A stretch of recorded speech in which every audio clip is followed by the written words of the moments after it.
Assalamualaikum warahmatullahi wabarakatuh.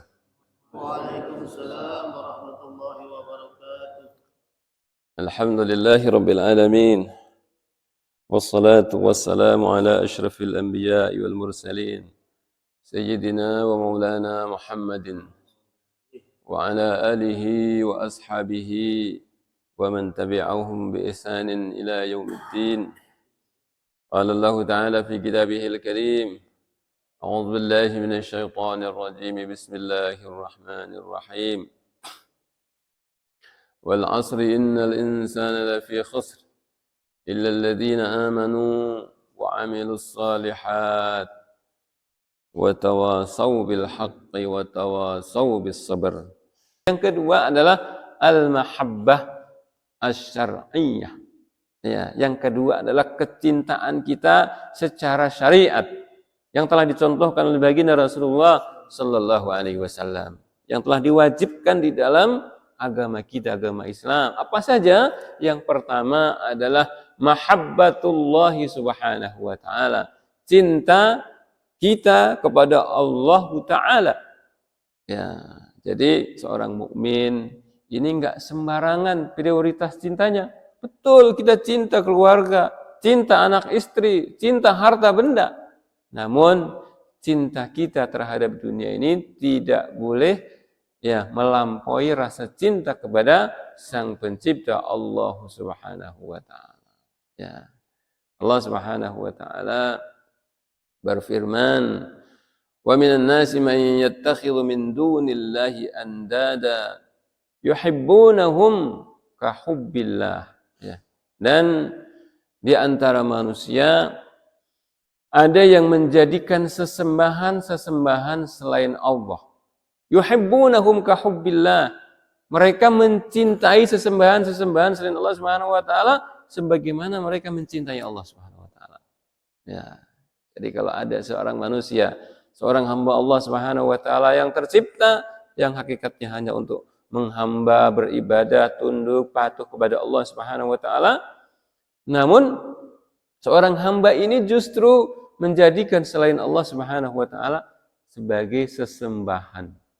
Ya, dia menyembah, mengagungkan, mengabdi, memuliakan seorang makhluk selain Allah Subhanahu wa taala, maka Allah Subhanahu wa taala murka. Ya. Yuhibbunahum ka hubbillah. Mereka mencintai sesembahan-sesembahan itu sebagaimana mencintai Allah Subhanahu wa taala, yang harusnya mereka cinta totalitas 100% kepada Allah Subhanahu wa taala sebagai penciptanya, ini dirubah, dialihkan, diselewengkan, namanya asyirku billahi subhanahu wa taala, menyekutukan Allah Subhanahu wa taala, menduakan, bahkan menggantikan yang harusnya rasa cinta al-mahabbah hanya kepada Allah Subhanahu wa taala, dia rubah cintanya kepada selain Allah Subhanahu wa taala, yaitu makhluk-makhluk yang dianggap punya kekuatan, makhluk-makhluk yang dianggap memberi manfaat dan madarat, termasuk makhluk-makhluk selain Allah Subhanahu wa taala yang mereka adalah makhluk bukan khalik. Kalau khalik adalah Allah Subhanahu wa taala satu-satunya, kalau makhluk adalah tercipta, seluruh yang tercipta yang dianggap punya kekuatan melebihi kekuatan Allah Subhanahu wa taala, maka ini termasuk sesembahan selain Allah Subhanahu wa taala. Nah, ini yang harus menjadi prioritas yang pertama. Jadi cinta kita yang utama adalah kepada Allah taala. Ini adalah al-mahabbah asy-syar'iyyah, kecintaan yang hukumnya wajib. Prioritas utama kecintaan seorang hamba adalah kepada Allah Subhanahu wa taala, Qul in kuntum tuhibbunallaha fattabi'uni yuhibbukumullah. Katakanlah, jika kalian cinta kepadaku, ini firman Allah Subhanahu wa taala. Qul, katakanlah wahai Nabi Muhammad, in kuntum tuhibbunallah, jika kalian mengklaim kalian cinta kepada Allah, mengaku diri kalian cinta kepada Allah, fattabi'uni, maka ikutilah aku.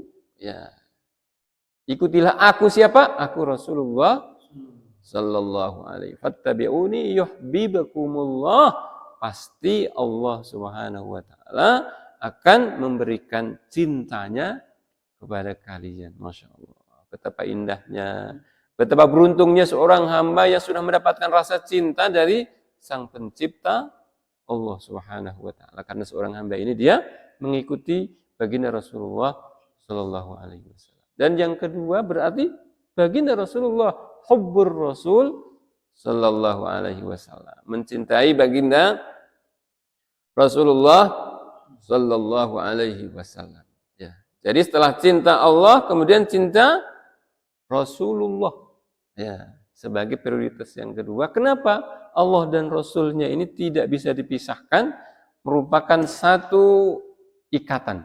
Ya, satu ikatan yang tidak bisa terpisahkan karena kedua-duanya merupakan sumber syariat di dalam agama kita. Jadi kalau ada orang yang mencukupkan dengan Quran, Pak, hanya Quran saya Quran itu segala-galanya, tibyanan likulli syai', menjelaskan segala sesuatu. Semuanya ada dalam Quran. Ya, saya nggak perlu lagi dengan hadis Nabi Shallallahu Alaihi Wasallam, sunnah Rasulullah. Rasulullah kan cuma manusia, ya, yang bisa jadi salah. Ya, saya cukup dengan Quran, maka ini adalah salah. Ya, prinsip yang salah. Ada nggak yang demikian? Ada. Ya, yaitu kelompok ingkarus sunnah. Ya, jadi kelompok ingkarus sunnah itu ada di negeri kita, Pak. Bisa jadi sudah masuk di kampung kita ingkarus sunnah, mengingkari sunnah Nabi Shallallahu Alaihi Wasallam. Maunya dalilnya cuma Quran semua. Jadi kalau nulis buku, Pak, bukunya itu cuma Quran isinya semuanya, nggak ada hadis Nabi Shallallahu Alaihi Wasallam. Padahal dia sholat, nggak mungkin menggunakan Quran saja. Ya, karena dalam Quran perintahnya hanya wa aqimus sholata wa atuz zakah. Nggak ada detailnya. Nggak ada tata cara takbiratul ihram, Allahu Akbar. Ya, nggak ada. Adanya di dalam hadis Nabi Shallallahu Alaihi Wasallam. Nggak ada tata cara membaca suratul Fatihah sebagai rukun dari sholat kita. Nggak ada tata cara kita ruku, kita i'tidal, kita sujud, kita tahiyat. Nggak ada. Seluruhnya dari baginda Rasulullah Sallallahu Alaihi Wasallam. Makanya Al-Quran dan Sunnah Rasulullah Sallallahu Alaihi Wasallam, atau Allah, hubbullahi wa hubbur Rasuli Sallallahu Alaihi Wasallam, ini merupakan satu ikatan yang tidak bisa terpisahkan, dan ini adalah aqidah Ahlus Sunnati wal Jamaah. Aqidah Ahlus Sunnati wal Jamaah yang dibenarkan, ya, yang telah diwariskan oleh baginda Rasulullah Sallallahu Alaihi Wasallam, para sahabat, para tabi'in, para tabi'ut tabi'in, hingga sampai kepada kita semua. Inilah akidah yang benar. Ya. Jadi prioritas kita adalah hubbullahi wa hubbur rasulih. Ya, cinta Allah dan cinta Rasulnya harga mati, Pak. Jadi cinta Allah dan Rasulnya harga mati. Seperti halnya NKRI harga mati. Begitu, Pak, ya. Tetapi cinta Allah dan Rasulnya melebihi segala-galanya. Kan begitu, Pak? Ya. Jadi hubbullahi wa hubbur rasulih ini merupakan prinsip, ya, merupakan kedua sejoli, ya, rasa cinta seorang hamba yang tidak boleh, ya, diungguli oleh yang lainnya. Ya. Jadi kita tanamkan, walaupun kita belum sampai rasa cinta kepada Allah dan Rasulnya yang sejati, namun kita tanamkan sedikit-sedikit dalam diri kita, dalam jiwa kita. Ya, kita semua melaksanakan, ya, ibadah kita, ya, hal-hal yang kecil, ya, kita melaksanakan sholatul jamaah.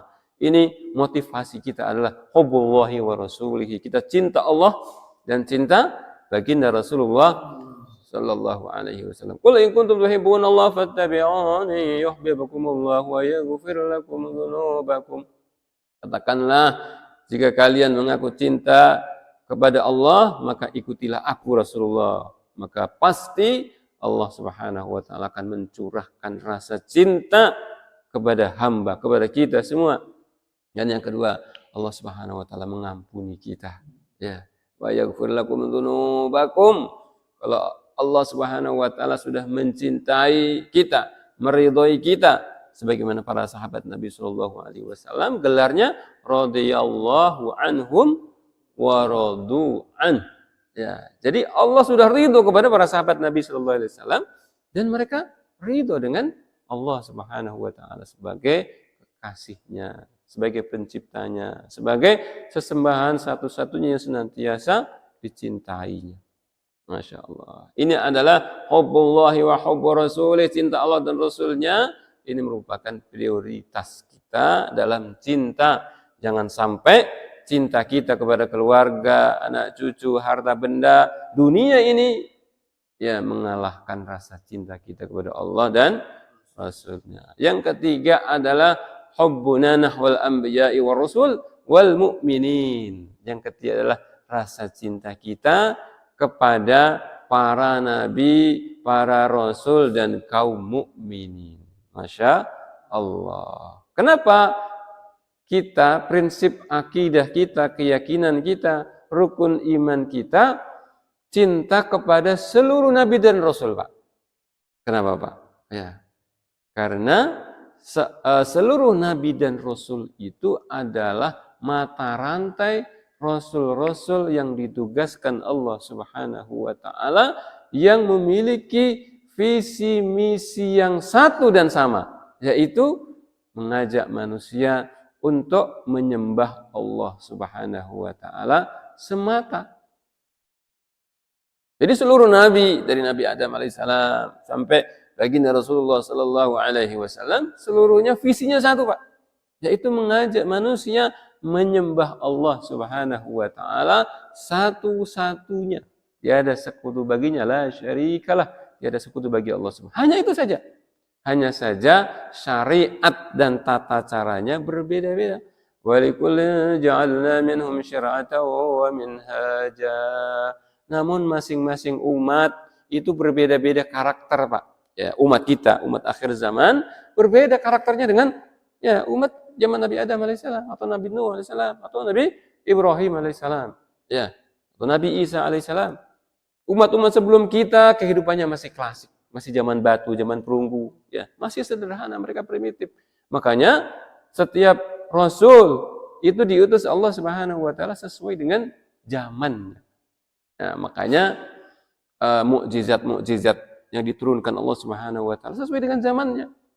Ya, Nabi Musa alaihissalam diberi mukjizat yang luar biasa, ya, bisa menghidupkan yang mati, misalnya, bisa membelah lautan, ya. Ini adalah sebenarnya mukjizat klasik, ya. Jadi mukjizat supranatural yang sesuai dengan manusia-manusia klasik. Manusia zaman dulu, Pak, ya, manusia zaman batu. Jadi supranatural itu sebenarnya manusia klasik itu, manusia zaman dulu. Nah, Allah Subhanahu wa taala ya menurunkan mukjizat untuk baginda Rasulullah sallallahu alaihi wasallam dan umatnya sampai akhir zaman yang sifatnya progresif. Jadi sifatnya itu semakin maju, ya. Zaman ini semakin maju, teknologi semakin maju dan itu kompatibel dengan Al-Qur'an, sesuai dengan Al-Qur'anul Karim. Jadi Al-Qur'an ini akan selalu menjawab tantangan kapanpun dan dimanapun. Semakin maju teknologi, maka semakin lemah di hadapan Al-Quran, firman Allah Subhanahu wa taala. Masya Allah. Padahal sudah 14 abad yang lalu Al-Quran diturunkan Allah Subhanahu wa taala. Namun banyak ya keilmuan-keilmuan teknologi saat ini yang ternyata baru terungkap kalau itu adalah rahasia Al-Quran. Ya, contohnya teknologi USG, Pak. Ya, teknologi USG kan zaman modern, ya. Abad sekarang, abad 14, ya.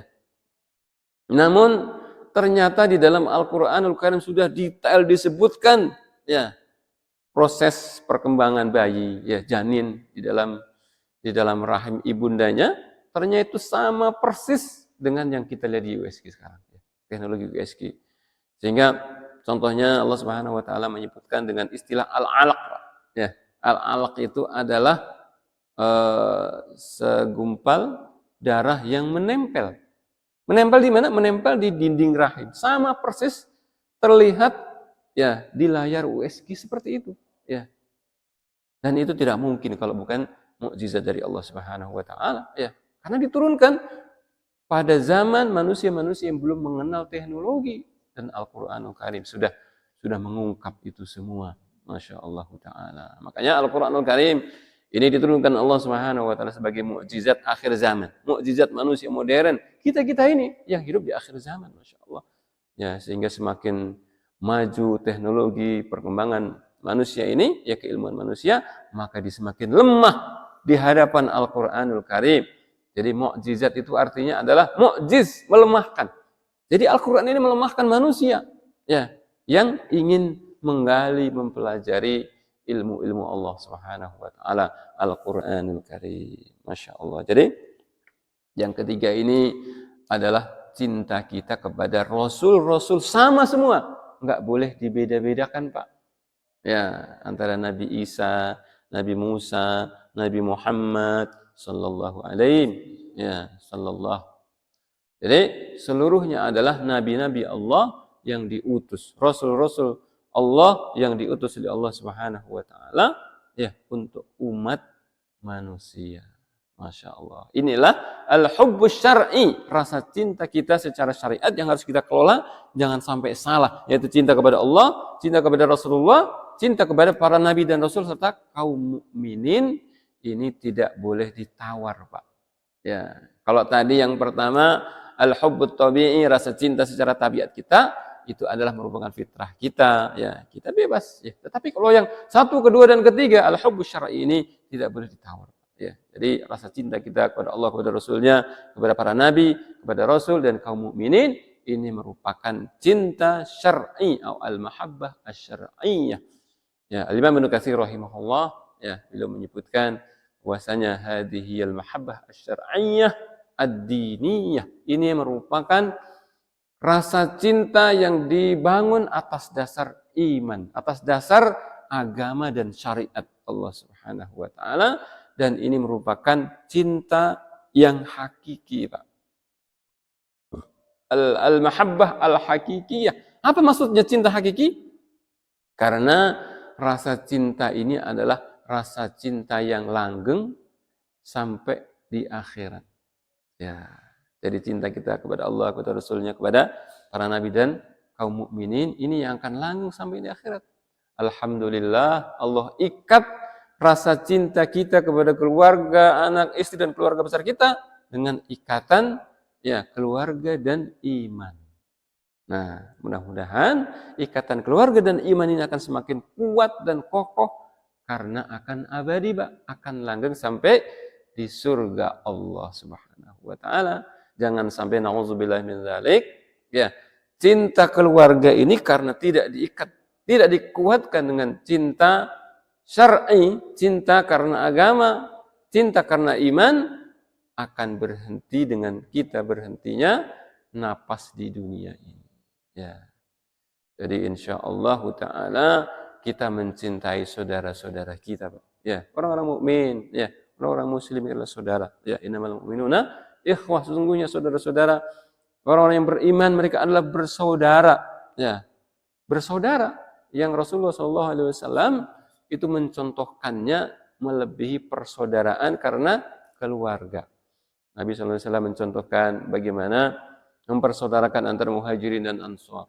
Muhajirin dan ansor itu enggak ada hubungan kekerabatan, Pak. Muhajirin itu orang-orang Mekah. Ya, orang Mekah itu tabiatnya berbeda dengan orang-orang Madinah, Pak. Ya, orang Mekah itu gersang. Ya, batu mulu, ya kan? Kalau sekarang ada kurma itu buatan, Pak. Ya, dulu nggak ada. Ya, jadi mereka murni import, ya. Bahan makanan, kurma dan seterusnya import dari luar Mekah. Karena Mekah itu memang gersang. Kemudian Allah Subhanahu wa taala ketika hijrah persaudarakan dengan Al-Ansor. Al-Ansor ini adalah negeri agraris, ya. Kota Al-Madinah yang sebelumnya Yathrib itu, ya, mereka mata pencahariannya adalah berkebun kurma rata-rata, ya, Masya Allah. Dan Nabi SAW persaudarakan mereka dengan persaudaraan iman, persaudaraan Islam, sehingga mereka seolah mewarisi, padahal tidak mewarisi. Mereka berbagi rumah, berbagi harta dan seterusnya. Karena al-mahabbah asy-syar'iyyah merupakan cinta yang dibingkai dengan cinta iman, cinta kepada Allah Subhanahu wa taala dan Rasulnya. Mudah-mudahan Allah Subhanahu wa taala memupuk rasa cinta kita ya kepada Allah Rasulnya, para anbiya, kaum muslimin dan keluarga kita. Amin ya rabbal alamin. Mudah-mudahan bermanfaat.